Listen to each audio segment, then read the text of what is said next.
Hi, I'm Jostes at Maroa Forsyth High School in Maroa, Illinois, and we're a small school, 2A football in Illinois. We have about 380 kids in our high school, and we have about 75 kids out for football. So football is a big deal in our community, and fortunately, hopefully, it doesn't change anytime soon. So this is going to be my presentation on our screen game.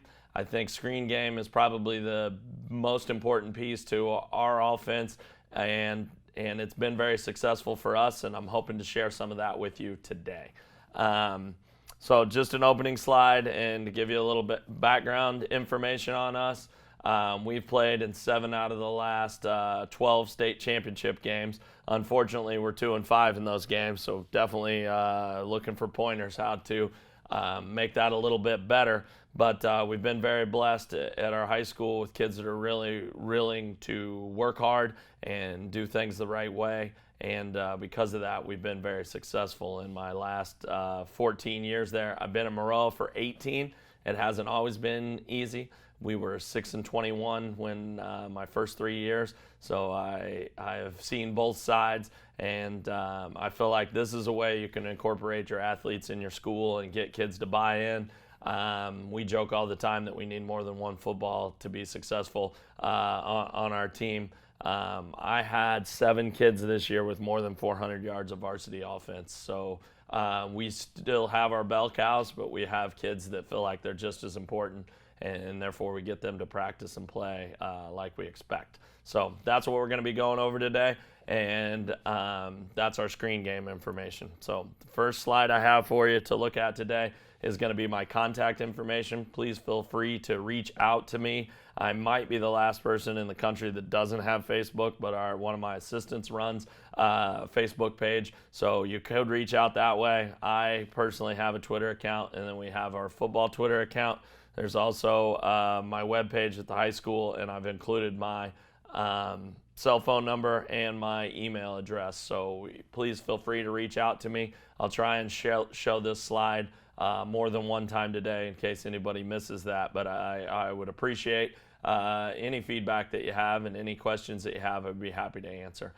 This is my off season, and this is what we try and do to get better. Also, is attend a bunch of clinics, and we always talk in our system that I'm trying to come up with 5 things to improve on every year in our program, and the way I pick those is always the 5 things I thought we did the poorest job at as coaches and as a team this year. And hopefully this helps you. If it's something you're looking forward to, glad to talk screen game. I have probably ran every screen that you could possibly run, and then settled on our package that we have became very successful at.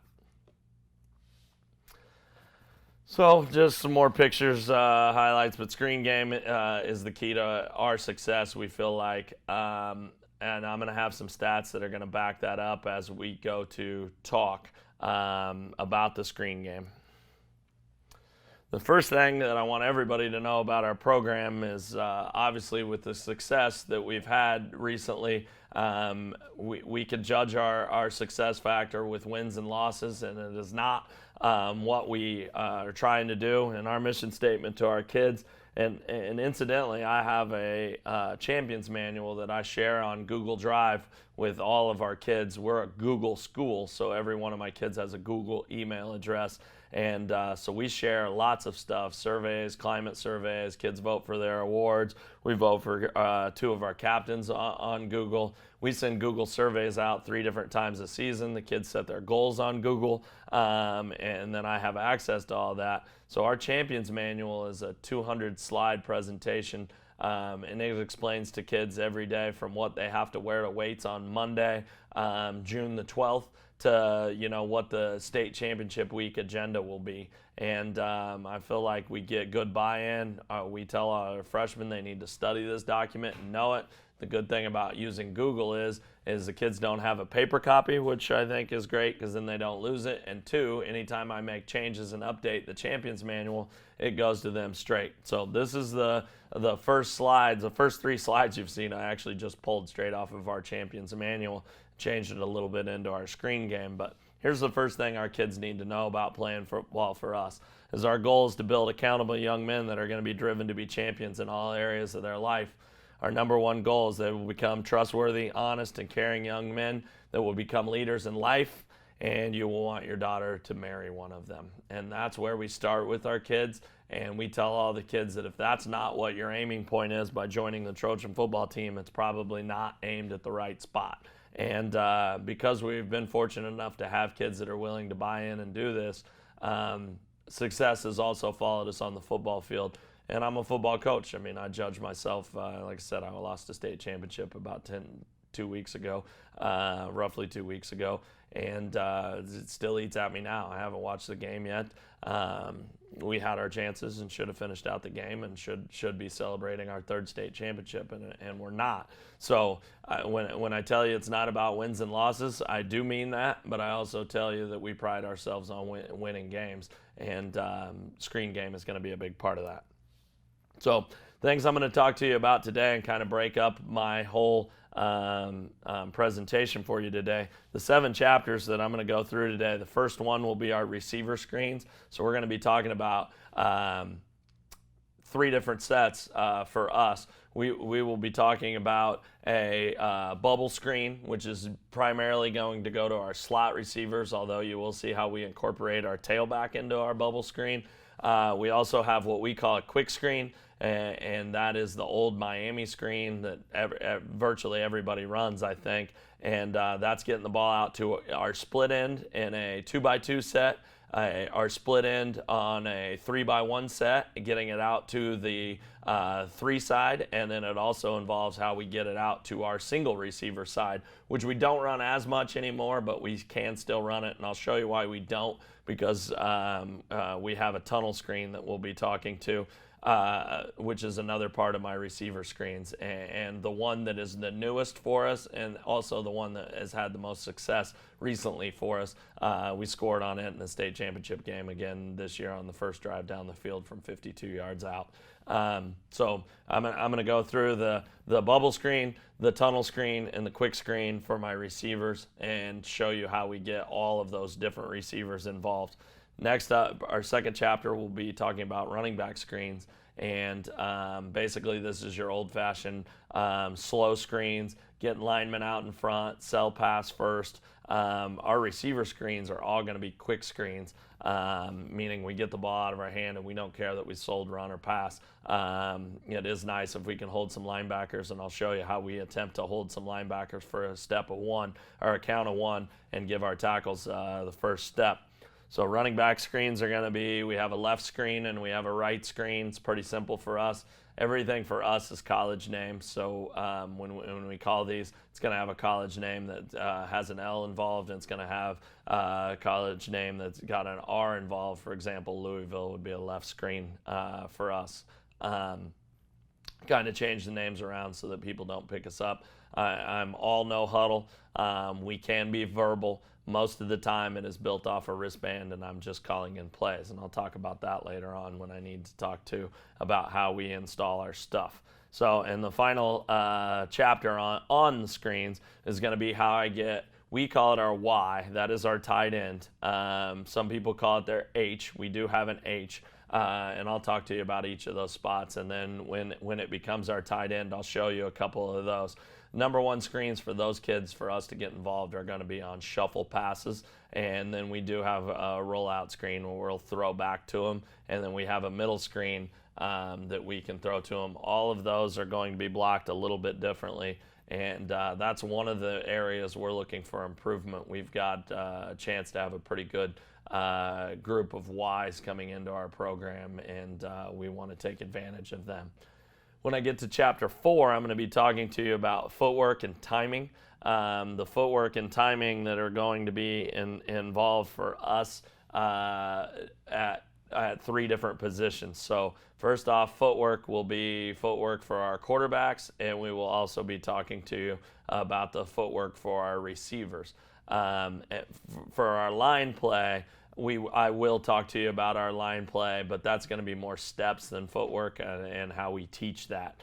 The next part of that, chapter 4, is also going to be involved on timing, how we time up our screens, and we feel like this is probably the most critical thing that has to happen. Is good timing on screens has to happen. If you don't time up your screens well, you're not a good screen team, and how we go about that.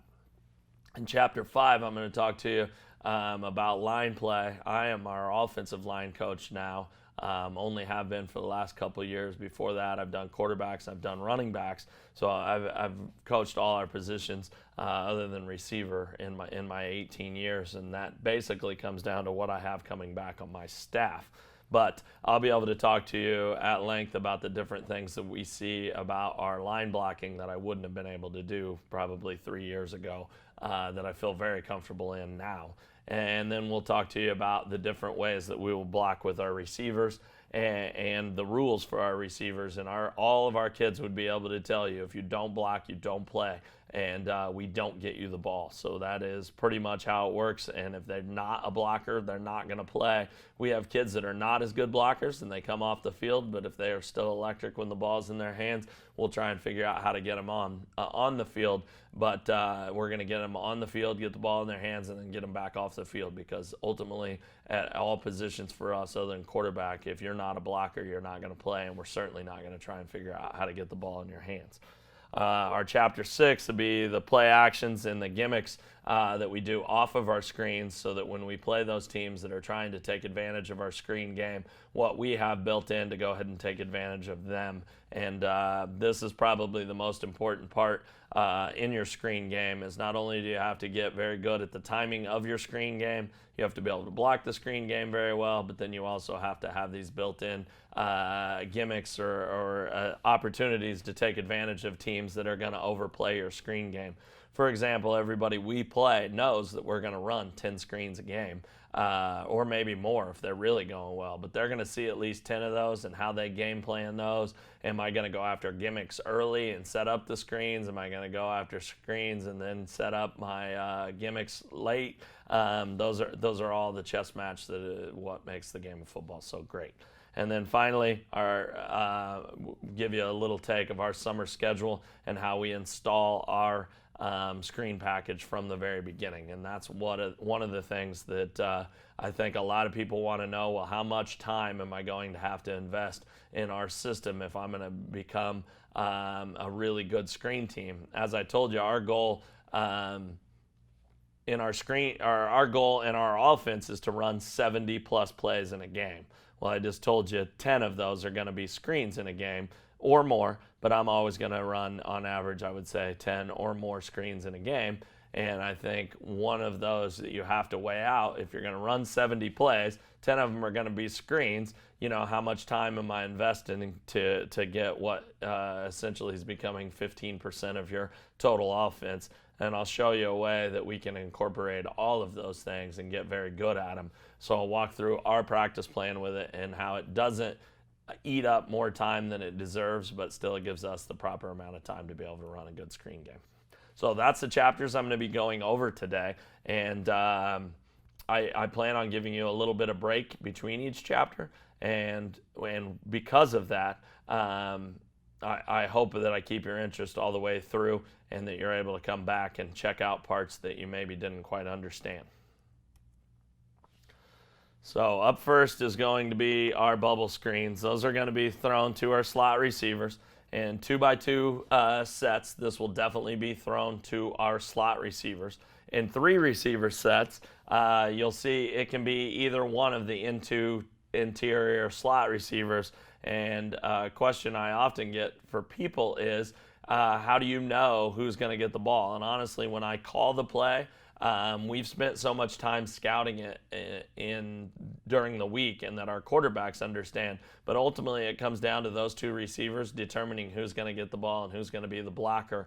And if you've got a system and a group of individuals that doesn't care who's getting the ball, but they just want a successful play, it works out really well. We've had more selfish kids in the past that know that should have been their ball. I had a great group of kids this year. Honestly, my kid that played Y for us this year was probably too unselfish. He always wanted to be the blocker rather than the kid getting the ball. So I'm going to show you how we get those two guys involved. I also talked to you, I do have a way that we're able to T-fly our tailback and also get him involved on that bubble screen. And basically it becomes a swing with 3 blockers out there and still able to get our tackle. So that's one of the ones that I'm going to show you. And like I said, I'm going to have plenty of video on our bubble screen, and that's what it's talking about there on that slide when it tells you video. Up next will be our quick screens. Some people call it now, some people call it Miami. I'm sure there's a million names for it. This is we're getting the ball out of his hand. Both of these screens so far, it is get the ball out of your hand as quickly as you possibly can and get the ball to our playmakers in space. And if we have a chance to be one-on-one with somebody, we expect our athletes to be better than yours. Unfortunately for us, I've been blessed with some great ones, and that's the case. If we can get it to one-on-one outside the hash marks, and if we make you miss, we're going to take it to the house, and that's really what you need to have. And I feel like we have the athletes to do it, but I feel like most schools have the athletes if they would invest the time in order to get them the ball. So quick screens out on the edge. I'll show you how we get it to our split end in 2x2 sets. I'll show you how we get it to our split end in 3x1 sets, both to the 3 side and to the single receiver, which can be a little bit trickier. And then the last one I'm going to go through there is that tunnel screen. And looks like my picture was a little big there for you. But what it says is I can get this to either the split end, the slot, or the single receiver call, and that will be all set up by me. And that was one they will not have to communicate for. They would know who's getting the ball by a call we would send in on the sideline. So hopefully that makes sense, and I know it will make sense after I show you the video on all of these. Okay, now I'm going to talk to you, and incidentally, our bubble screens we call Boston, and you can probably figure out where we got that name at, but I'm going to give it to you statistically for us. We tell our quarterback and receivers we have to convert these at an 80% rate. And I'm not kidding you, I couldn't even have made these numbers up, but our screen game this year in 14 games, that's what we play in Illinois if you can play all the way to the state championship, we ran 174 screens in 14 games. So you can see I told you our goal is that we're going to run 10 screens a game. We were actually a little closer to 11 to 12 screens a game this year. Again, we take what the other team gives us. But you know, if you play Maroa Forsyth, you know you're going to prepare for our screen game. So this year we ran bubble screen 34 times for 402 yards and 4 touchdowns.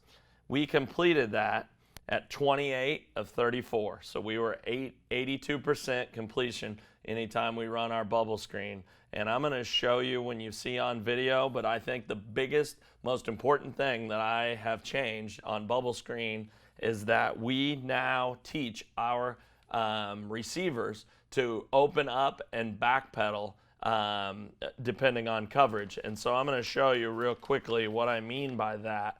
Our receivers will actually open up to our quarterback, sit down like they're boxing out, and that way our quarterback has a target with a huge radius for us to be able to complete that ball.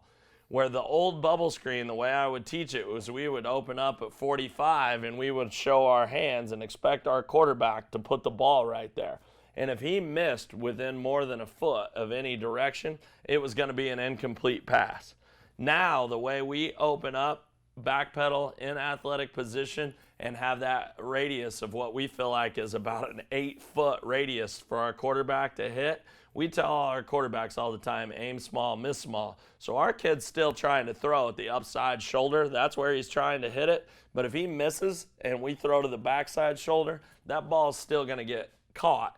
And even if it's not caught with him in stride, it's still going to produce positive yards. As I told you, we completed 28 of 34 of those at 402 yards. So we're still getting them, and we're getting them out at a 15-yard catch clip, and we're able to do that because we are never going to take negative plays. As I told you, we completed 82% of our Bostons. So for us, that's not going to put the ball on the ground. It's not going to waste a down. I know if you talk to some old school guys, if you throw the football, three things are going to happen and two of them are bad, we try and eliminate that. My quarterback this year was a sophomore. He completed 67% of his passes, but you're going to see on these total stats for our screen game this year, he was 140 for 174, which was exactly 80%, which is our goal in our screen game. And that was without me doctoring the numbers. I was actually shocked when I pulled it for the presentation to see that as well. Again, this is a sophomore quarterback that got better every week. He ended up completing 66% of his passes on the season, threw for 2,400 yards. Sky's going to be the limit for him, but we get him comfortable and feeling like he's a real quarterback. He completed 213 passes, 140 of them were screens. So we've got him confident and locked in and ready to go. And because of that, we have a very bright future with him. And our kids start doing this. We start tackle football in the 5th grade. We start flag football in the 1st grade. And our kids are literally installing their quick screen and their bubble screen when we start flag football in 1st grade. That's the only passes we teach them, but we expect those to start in 1st grade. I've got a freshman son right now that plays both freshman and JV for us, and he's been able to pretty consistently throw the bubble screen and the quick screen with no laces, hitting on front shoulder most of the time and completing it to kids that can run and catch pretty consistently since the 2nd grade. So I do think that's a big thing. We install that. Like I said, those are the 2 pass routes that we teach. The two pass plays other than the everybody go deep pass play that every flag football coach probably installs. So those are going to be the 3 things that we install. Incidentally, this is kind of beside the point, but our kids start the flag program with us in the 1st grade. They not only have 2 volunteer dads as coaches, but I also assign them 2 juniors and 2 seniors on my football team that are going to be out there. We tell those kids their main job is just to make high fives and make every kid's day be great and make sure they want to grow up and play Trojan football. But one of the other things that they would be helping install would be like how we would install a screen game. So that has been a big part of us. So bubble screen, 28 of 34 this year, 402 yards, 4 touchdowns. When we get to our quick screen, we were even better, actually. We were 32 of 36 for 246 yards. However, we did not score any touchdowns off of that. And you can see the yards per catch weren't quite as good. I don't run as many, but we also complete them at 88% of the time. And so we feel really good about that. And that's going to take us to my most popular screen, which is going to be this tunnel screen that we had talked about. And it is my newest screen. It is our biggest play potential, in my opinion. And the stats didn't quite bear it out as much as I thought it would. And we don't complete it as well. So it's going to be something that I'm going to have to go back and look at, because I knew in my mind as our offensive coordinator that this was going to be our go-to play. It's still been a very good play for us, but as I looked at these stats that I pulled for the presentation, it wasn't as good as I thought.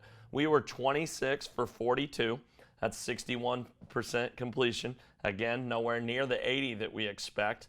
We had 382 yards off of that, and we did score 4 touchdowns. So it is an explosive play. Out of our 26 completions on that, we took 4 of them to the house, but the stats don't bear it out. I'm at 61%, so we've got to do a better job of that going forward. And then with only the 382 yards out of those 42 attempts, it wasn't as good as our bubble screen, and I'm going to have to get that fixed. And also probably should have been running more bubble screen, because of the screens that I ran 42 tunnel screens on the season, and the next closest was I ran the quick screen, and I also ran shuffle pass 36 times. So each of those, my best screen was the bubble screen.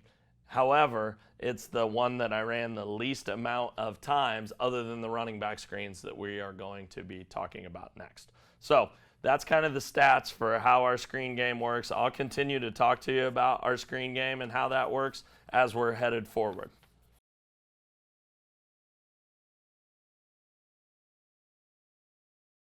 So I talked to you a little bit about receiver screens. I promise there's going to be a lot of video. I'll be talking a lot more extensively and showing you things when we actually get to the huddle. But I kind of broke this presentation down so that people can kind of see all parts and skip around as they want to. So the next part, chapter 2, is our running back screens. And basically this is going to be our slow screens off of our drop back passing game. And I'm going to have plenty of video that I'm going to show you on that. But the big thing is on these screens that are so much different, we are holding the ball on this. So every screen that I just talked to you about in chapter 1, it is get it out of your hand as fast as you possibly can. Don't care about laces. Don't even care as much about our placement. We're still aiming at front shoulder for all of our screens. But for our quarterbacks, it's about get completions and get it out of your hand. We want our best athletes to have a head start against your best, or hopefully your weakest defenders out on the edge with the chance if we can make one miss, we can take it to the house. Our running back screens are totally opposite than that. And this is going to be what we sell off of our drop back passing game. So we are in the shotgun probably 85% of the time. Do have screens that we run under center. Honestly, didn't run it one time this year, so we won't talk about it at all. But we could run the exact same drop back screen from under center, so it would be definitely something that you could install if you're an under center team. So the way we teach this is in our pass protection with our running backs, nothing should change except they're going to end up releasing their guy. So for example, in an even pass protection for us, our center would identify your front and yell out even or odd. If he yells even, he then picks a direction that he is going to go so that he has the A gap. Okay? So for example, our center identifies that you're in an even front, you're in a 4-3 cover 2. So he identifies even and he says left. That puts my center stepping to the left A gap, my guard stepping to the left B gap, and my tackle sitting to the left C gap. That would put my tailback has the right A gap. It would put my right guard in the right B gap, and it would put my right tackle in the right C gap. So why I tell you that is nothing is going to change for my running back. So he heard even left. He's going to fill right side A gap, and then he is going to release. So the way we are going to teach that is our tailback steps up. Normally he takes on a full man and wants to hit him square, and our aiming point is that we're putting our shut emblem right underneath your chin as you want to become that blitzing linebacker or a slanting nose guard that happens to be coming across there. So the difference is when we're running this screen is we allow him to block a half a man. So now as he attacks that A gap and we were going to our right, he would actually block with his left shoulder, allowing himself to get beat to the inside. Our quarterback will be in his drop back game. So for us from the gun, our quarterback is 5 yards deep. He would also then be running a quick 3, which is going to be 1, 2, 3. And as that rush is coming, our running back will release his player to the inside. And then our quarterback will backpedal for 2 with a really high release and be dropping off to our running back to our right, a right slow screen that would allow him to catch the ball basically behind where the tackle had set up. So I'm going to talk to you a lot more about blocking for us, but the way that would work is our running back is going to step up. He's going to block a gap. He's going to allow himself to get beat inside, which is key because we don't want somebody reading him. And as he gets beat inside, he will naturally progress with a 45-degree angle back behind our tackle. And that's where he is going to catch the ball. I'll go in much greater detail about how we block that, but to give you the very basics for it is our 2 tackles, when they hear slow screen game, are pass setting. So we want the other team to read that this is a pass. We want their best pass rush. This is also another time for our tackles. We are always telling them never get beat inside on a pass rush. And we're also always telling them to block a whole man. We never block a half man in pass protection. But in slow screen game, we are telling them, 1, block a half a man, and 2, get beat inside. So our kids would overextend. If I'm the right tackle right now, I would overextend to my right. I would get hands on, and I would allow you to beat me to the inside. But I'm still going to lock on. I'm going to run with you, and I'm going to let you think that you are beating me into a pass rush sack situation. At that time, our running back should be releasing right where you were and should be catching the ball there at his right side 45 after he's attacked the A gap with patience. For us, it's a 1,001, 1,002 count. Gets beat inside, releases out, tackle pass sets, and then for us, we will be releasing our guard, our center, and our guard off to our right, and they would be blocking. We try and make them sound like roadways, and so we tell our kids that they would be blocking the sideline, the alley, and the freeway. And so you've got player number 1 to the sideline, probably a corner that has read the play. You've got player number 2, which is either going to be a middle linebacker that's got into curl hook or a safety that's read and coming downhill. And then you've got your freeway, which is going to be either your free safety, backside linebacker that was into his curl hook, or if you were in a 2-deep zone, then it's going to be the backside safety that we would be picking up. That is how our slow running back screens go. And again, going to show you a lot of video. I'm going to give you the stats on that. It is not a play we run as much. Definitely don't run it as much as our quick screens. This year, we were the running back screen to our right. We were 4 for 6 with 40 yards and 0 touchdowns. So again, completed it 66% of the time. In our semifinal game this year, in a driving, sleeting, snow, the worst atmosphere I've ever played a game in, our quarterback does actually throw a touchdown in that one, except he threw it to a defensive lineman for the other team, and it went the other way. So we actually did throw this for a touchdown to the wrong team. So I don't want to tell you that they're all great. So we were 4 for 6, 40 yards, no touchdowns. Or you could say we were 5 for 6 with about 90 yards and a touchdown, except one of them would have been to a defensive lineman that was being lazy and picked it off, slipped out of our quarterback's hands and went the other direction. That is the slow screen to our right. We prefer to throw our slow screen to our left. So if I go back to that even pass protection, on this play, I would expect my center to be yelling even right. That would step him to the right. As I said, the A gap, that would allow my running back to step into the left side A gap. None of the rules change, and we run it more to our left. I didn't realize I was this dominant in it until I pulled these stats. But we were 18 for 20, so combined we ran 26 of those. We ran 22 of them. To our left side, we're completing that at 90%. We ran that 18 for 20, 230 yards, and 2 touchdowns. So total combined, I was 22 for 26, 270 yards, and 2 scores on our running back slow screen.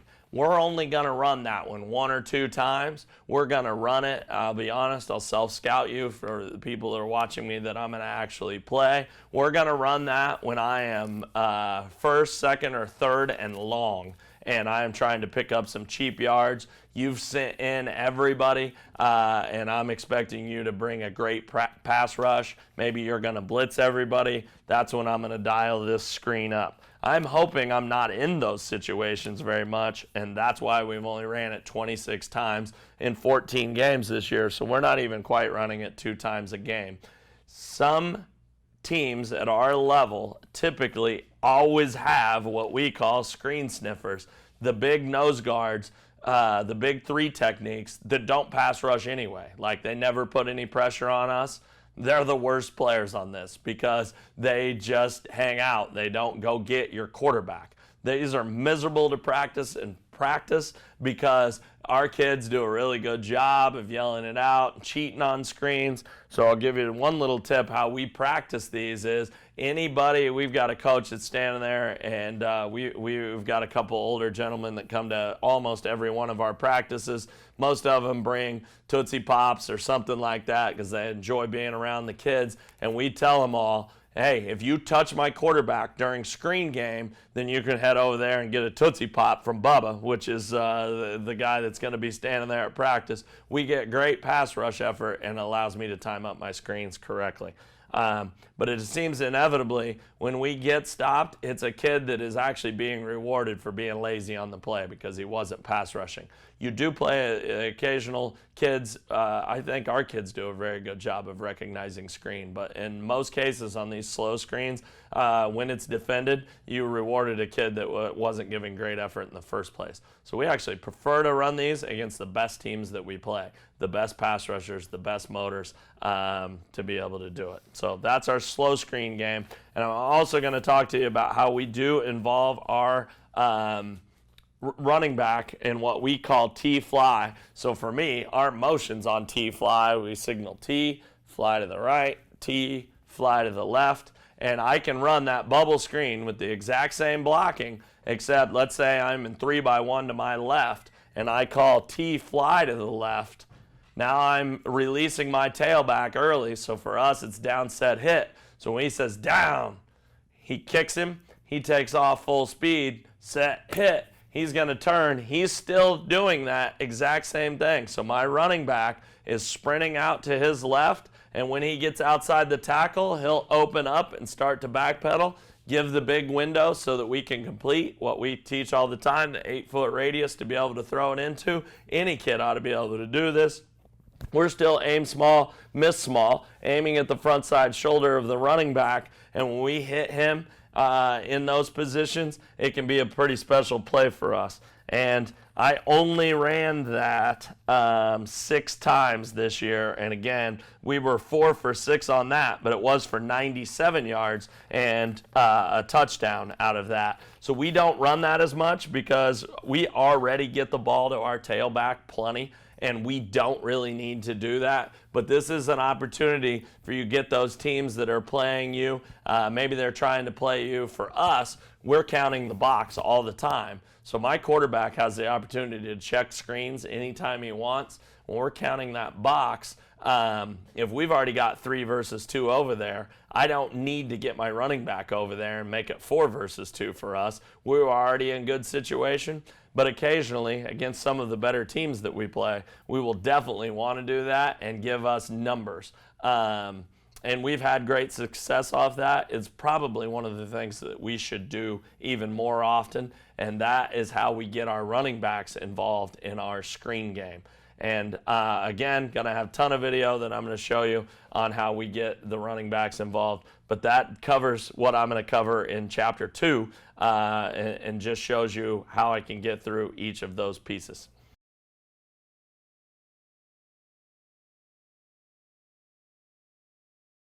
Again, I'm Josh Jostes from Maroa Forsyth High School in Maroa, Illinois, and if you're still in, I appreciate you still watching. So I promise we're getting ready to get started on video and be done with the boring part of the presentation, in my opinion.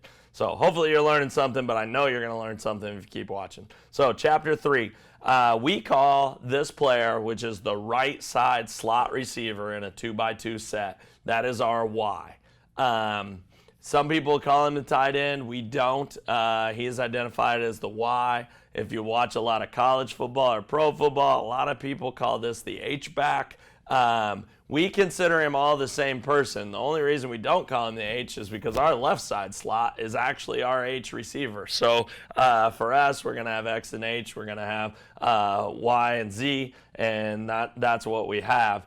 So we don't actually have something that is determined as the tight end, and our kids just know that is what the Y player is. So hopefully that makes a little bit of sense. That's why it says YH/tight end screens. Our number one, without a doubt, is going to be our shuffle pass to him.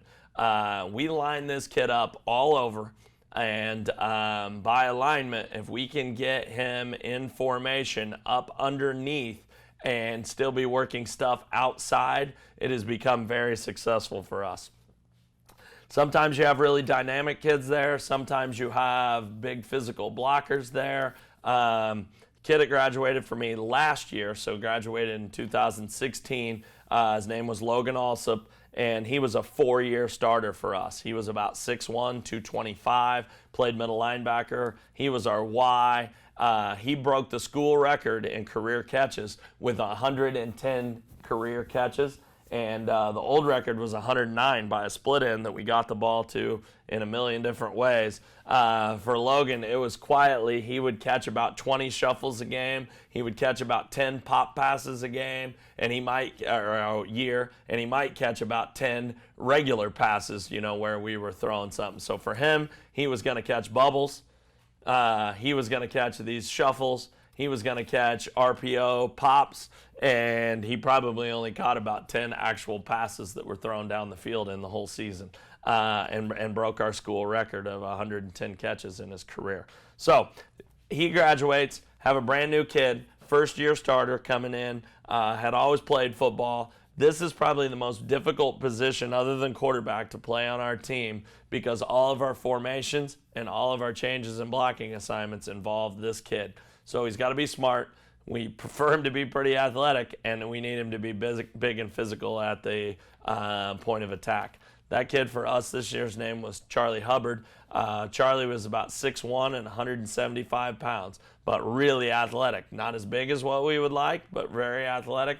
Not overly fast, but not slow. 4'9" kid, but a really tough kid, very physical, and did an outstanding job for us this year.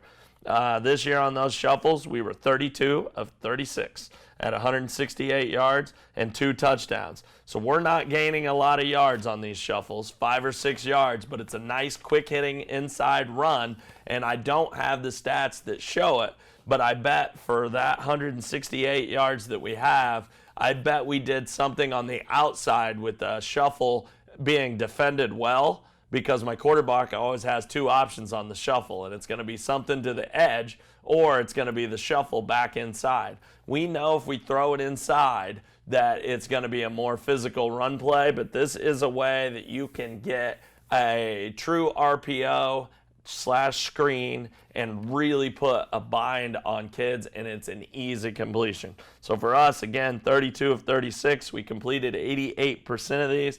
One other little reminder I would tell you is I would always tell every officiating crew that we ever play, hey, everybody's going to get excited if we drop one of these, that this is a fumble, but it is not a fumble. It's an incomplete pass, and our kids won't move because I don't want to see a kid breaking an arm diving in for a ball that doesn't matter, but everybody else is going to be excited, and I warned that all year long, and it's still every time, which we only threw 4 incompletions on them, but they're always a big deal. We had one in the state championship game. The ball was dropped there. We ran it 4 times in the state championship game, completed 3 out of 4, but the other one you would have thought that we just cheated them by, giving this fumble back, but the referee crew did. So that's another little pointer I would probably suggest to you as you're doing that. And the only other one, in our rollout passing game, we will often keep our tight end in and roll to a side, knowing we're going to throw to that side because we don't have Brett Favre and aren't able to throw back across our body. So when we roll right, we're either going to keep a split end out there and make him roll with us, so his job would be backside post to hold that backside safety, or what we will often do is then go ahead and plant our tight end, our Y player, there at left side. We're going to roll right, and then his job is just going to be to give us another pass protection guy, and we have our 3 receivers. Everybody knows what side we're going to be throwing the ball to. Quarterback has an easy read progression, and that's something we like to do. Because of that, you're able to set that up. I literally ran this in the state championship game as the only time. So I can tell you, we were 1 for 1 for 9 yards, but it was on a 3rd and 7 on our 13-yard line with 8 seconds left in the half of the state championship game. Call timeout, bring the kids over. I've got 1 timeout left, and I said, now's the time. We've practiced this play at least once a week for 14 weeks at this point for the 1 time we ran it this year. It goes for 9 yards. Charlie, as I told you, gets caught on about the half-a-foot line, and now we have 1st and goal down. We ended up scoring, not to give it away, so it ends up being 19-15 at half. but we were down at that time 15-12, and we had the ball there with 1 second left on the half-yard line, able to call a good play, ran a little buck sweep and able to get us into the end zone. But it felt like Charlie should have scored, and you're definitely going to see that one on video. But it was our rollout, and again, we were 1 for 1. It went for 9 yards, and we kept it in our pocket all year long. So essentially what it is our whole rollout passing game, and our tight end blocks, again, allows himself to get beat inside, lets that rusher go. The backside corner that was in charge of him, Charlie even told me before the play he wasn't sure about it because the corner said, I got him. And he's like, oh crap, he's locked on me and he's going to sniff this out. And as we rolled right, the corner went ahead and bailed and rolled across to fill for the backside safety right there. And then as we pulled out in this situation, we were able to pull not only guard, center, guard, but we were also able to get the tackle out there because we're rolling away from it. So we ended up with tackle, guard, center, guard, and we honestly don't even block it very well. But everybody left, we were able to throw that naked screen, and when we needed it, and it was very efficient for us. Again, it was 1 for 1 on the year for 9 yards and almost a touchdown in the state championship game. At this point, I am now ready to start showing you video, and that gets us through our first 3 chapters. So I'm ready. As you can see there, it's got video. So I'm ready to get rolling on this and excited to show you something that hopefully you can pick up and learn. I'm used to having questions at this point, so I'm going to try and explain it all the best that I can as we go through here. But I'll happily take questions. I know Coach Albaugh is going to share some stuff with you that and be happy to have any suggestions or questions that you have.